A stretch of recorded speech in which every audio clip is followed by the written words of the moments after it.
Peter Crosby's story begins in Mississippi during one of the most dangerous and transformative moments in American history. Born into slavery, he lived long enough to witness the collapse of the Confederacy, the rise of Reconstruction, and the violent backlash that followed.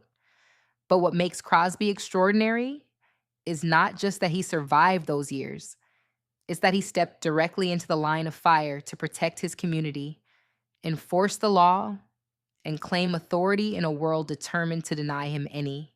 After the Civil War, Crosby emerged as a respected leader in Warren County. He was known for his calm presence, his sharp mind, and his ability to negotiate tense situations without losing control. These qualities made him a natural choice for public office, and during Reconstruction, he was elected sheriff of Warren County, one of the most powerful and dangerous positions a black man could hold in Mississippi at the time. Being sheriff meant more than enforcing the law. It meant standing as a symbol of black political power in a region where many white residents refused to accept the new order. Crosby understood the risks, but he also understood the responsibility. He believed that justice had to be visible, firm, and fair. And he believed that black citizens deserved protection under the law just as much as anyone else. But his election did not sit well with those who wanted to restore white supremacy. As Reconstruction began to crumble, violent groups intensified their efforts to remove black officials from power. In 1875, tensions in Warren County reached a breaking point. White paramilitary groups launched coordinated attacks across Mississippi, targeting black voters and office holders. The goal was simple: overthrow Reconstruction by force. Crosby became one of their primary targets. When he attempted to carry out his duties as sheriff, he was confronted, threatened, and eventually forced out of office by armed mobs who refused to recognize his authority. But Crosby did not back down. He traveled to Jackson, appealed directly to the governor, and demanded to be reinstated. His courage forced the state to acknowledge the injustice, and he was officially restored to his position. But returning home did not mean returning to safety. When Crosby arrived back in Warren County, he was met by a hostile crowd. They surrounded him, seized him, and held him captive. For days, he was threatened, interrogated, and pressured to resign. The message was clear. No matter what the law said, they would not allow a black sheriff to hold power.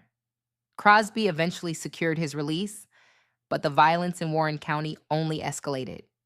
The political system that had once supported him was collapsing, and federal protection was fading. Reconstruction was ending, and with it, the fragile window of opportunity for black leadership in the South. Yet even after being forced from office, Crosby never abandoned his commitment to justice. He continued to advocate for his community, continued to speak out, and continued to represent the strength and resilience of black leadership during one of the most turbulent eras in American history. Peter Crosby's story is not just about a sheriff.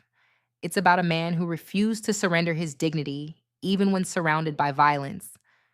A man who believed in the law, even when the law refused to protect him. A man who stood tall in a moment when standing tall could cost you everything. His legacy reminds us that Reconstruction was not simply a political experiment. It was a battle for the soul of the nation.